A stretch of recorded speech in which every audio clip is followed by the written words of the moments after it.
Hey, what's up guys? It's LDJ Writes here and welcome back to my channel.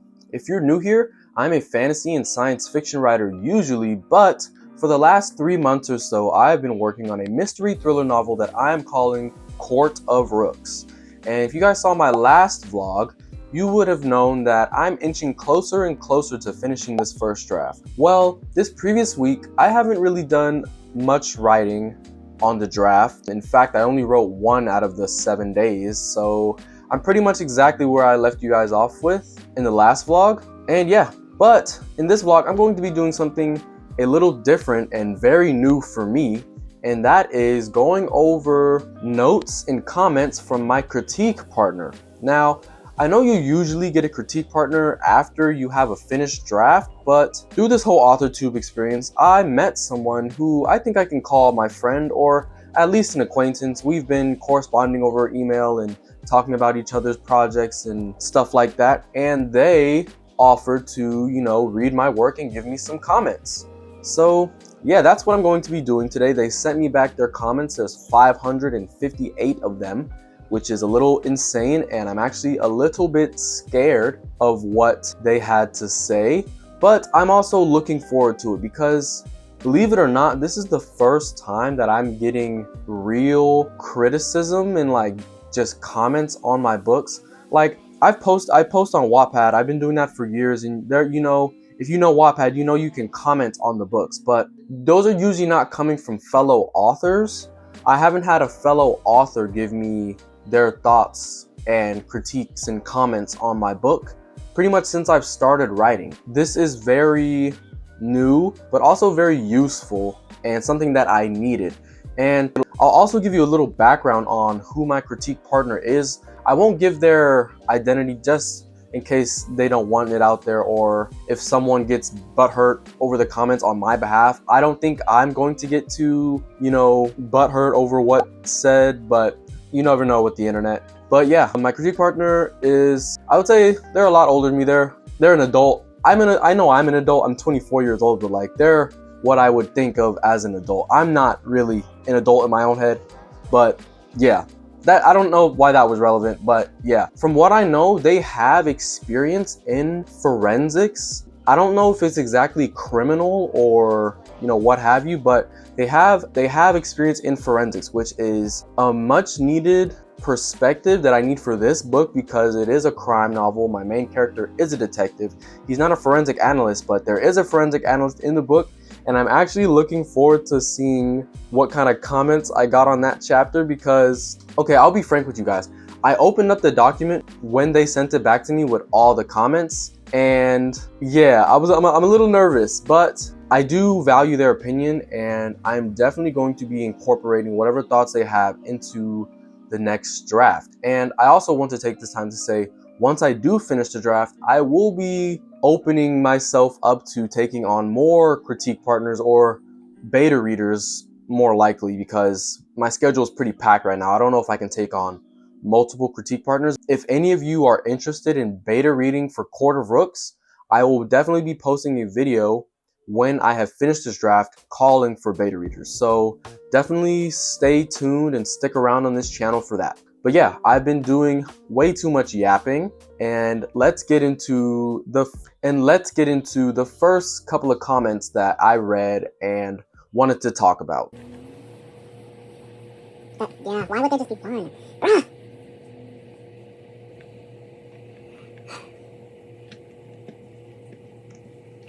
Ah! This is brutal. It's not even that brutal. It's not brutal, but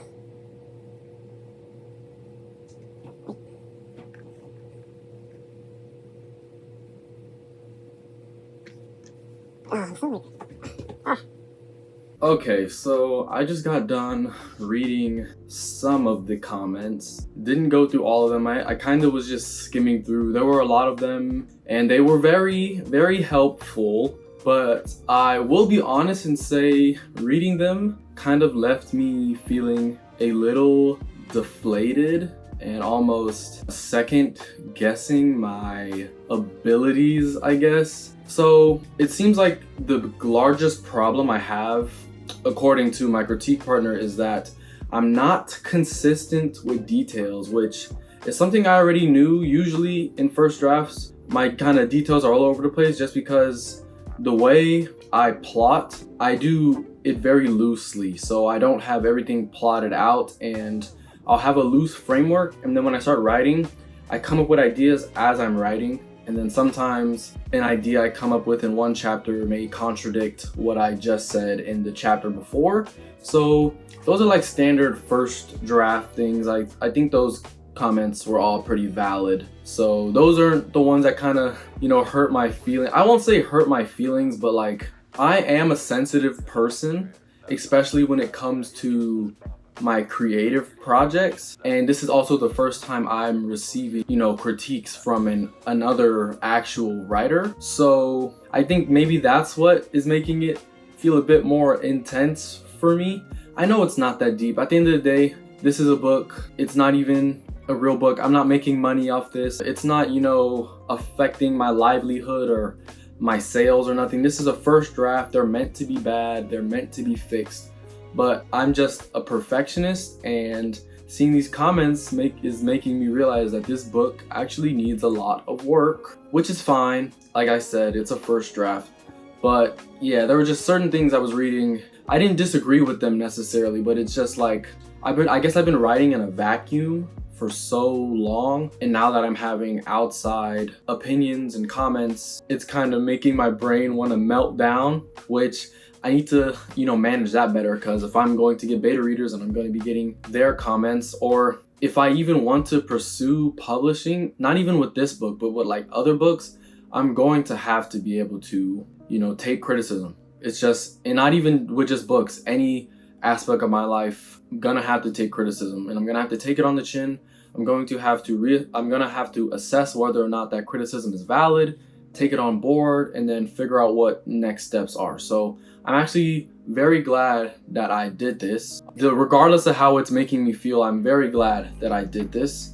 And I'm probably going to, dive back into it. Maybe not today, but maybe in a couple of days after I've collected myself, I'll try and go into it with a less emotional lens and try to take notes on the notes that I've gotten and figure out how I can, make the manuscript sharper in the second draft. But yeah, there was another comment also that stuck out to me, where my partner said there are a lot of similes in the book and that maybe I should tone them down. And my first response was to argue against this, because I think I'm aware that I write with a lot of similes. I think that's present in all of my books, and I've been telling myself that, that's my style. I've even had the idea of making a video actually about my writing style and how a lot of rap music has inspired the way I write, because I listen to a lot of music. I listen to a lot of different genres, but like rap is the dominant genre that I listen to. And, a lot of similes, a lot of metaphors, a lot of figurative language is used in rap. And I feel like that makes its way into my writing, because I write with a lot of similes. So yeah, my first thought when I read that specific comment was like, no, I'm not changing that. That's my whole writing style. If I get rid of the similes, it's just going to be, generic. But, maybe there's some validity in that, because I enjoy them. But who says the writer is going to constantly like the prose being interrupted by a simile that maybe doesn't need to be there? So yeah, I'm grateful for that comment specifically, because it's making me, I guess, rethink what my style even is. Like, should my style just be writing similes over and over again, especially if they're not needed? It's just an interesting thing that I should think about, and I'm definitely going to think about it over these next couple of days, because I don't know if I have the strength to open that document again. But yeah, the next time I'll check in, it'll probably be in a couple of days when I've, collected myself. I feel like I'm being super dramatic, but like, I'm sensitive, and this is just, how I operate.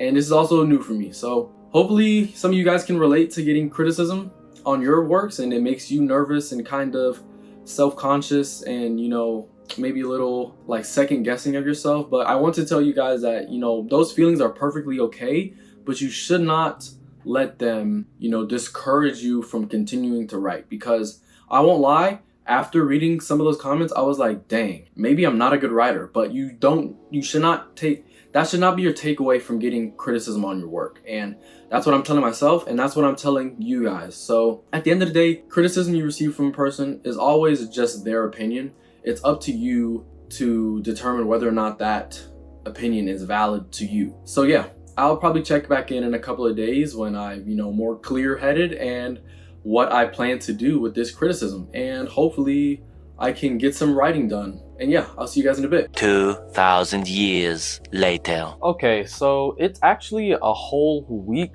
later after I recorded that first clip, and I'm going to be honest with you guys, I have not really done much writing since then. And it's not completely because of the comments that I got. I've been dealing with some personal things, life has been lifing, as people say. But yeah, I'm really just ready to jump back into everything like YouTube, jumping back into my writing, and yeah, of course, finishing up this video. This video was actually supposed to come out at the end of last week on Saturday, and I just didn't have the second part recorded because I hadn't, looked at my book or the comments since then. And I've actually come to the conclusion that I don't think I'm going to be seeking out any more criticism until I at least finish this book and then do my own first round of edits. And my reasoning for that is I kind of set my own self up for failure by sending someone my rough first draft. Like, I just said rough like I'm a dog. But I made the mistake of sending someone my very rough first draft and then being surprised that there were a lot of comments to make. And I just feel like if I had given myself the time to actually go through my own work and find the really obvious things, that I would have been able to get, different kind of feedback, I guess. I don't really know what I'm trying to say here, but I just think it would have been more conducive to my brain if I had done my own first round of edits and then given it to a critique partner. But you live and you learn. But yeah, that's pretty much basically what I have taken away from this. I'm gonna try and finish this book by the end of October. It's currently by the end of October. I'm gonna try and finish this book by the end of September. It's currently September 26th. I realize that I may not finish this until maybe the end of October, actually. I wanted to try and do something for November. Maybe not exactly Nano because of everything that's been going on with Nano. Yeah, that's a whole different conversation. But I did kind of want to write another project in November, and while still editing Quarter Rooks at the same time. Not sure what I'm going to do, especially because this book is not yet done. But, we'll cross that bridge when we get there. But yeah, that's pretty much all I had to say. I just think I need to just crank out the last couple of chapters, do my own edits, and then maybe go back into those comments and then address them in, a second round of edits. And yeah, I think that's what's going to be my plan. So yeah, basically, I just want to leave you guys with, don't take criticism too much to heart, especially don't do what I did and let it take you away from your writing and make you take a unscheduled break. And yeah, just try to be less hard on yourselves. Give yourself some grace, especially if you're working on your first book and you give it to someone and they give you some comments that maybe you weren't expecting. Just try to take it on the chin, try to take it positively. Just try to frame it as in, this person's trying to make me a better writer, and that their comments are not a personal attack on you, and that they're not a reflection of your character, and that they're just meant to help you get better in the end. So if this video helped you, or if you have any, critique partner stories or comments or thoughts, leave them down in the comments and maybe they can help somebody else. I hope you guys enjoyed this video. I've been LDJ Writes, and I'll see you guys in the next one. Peace.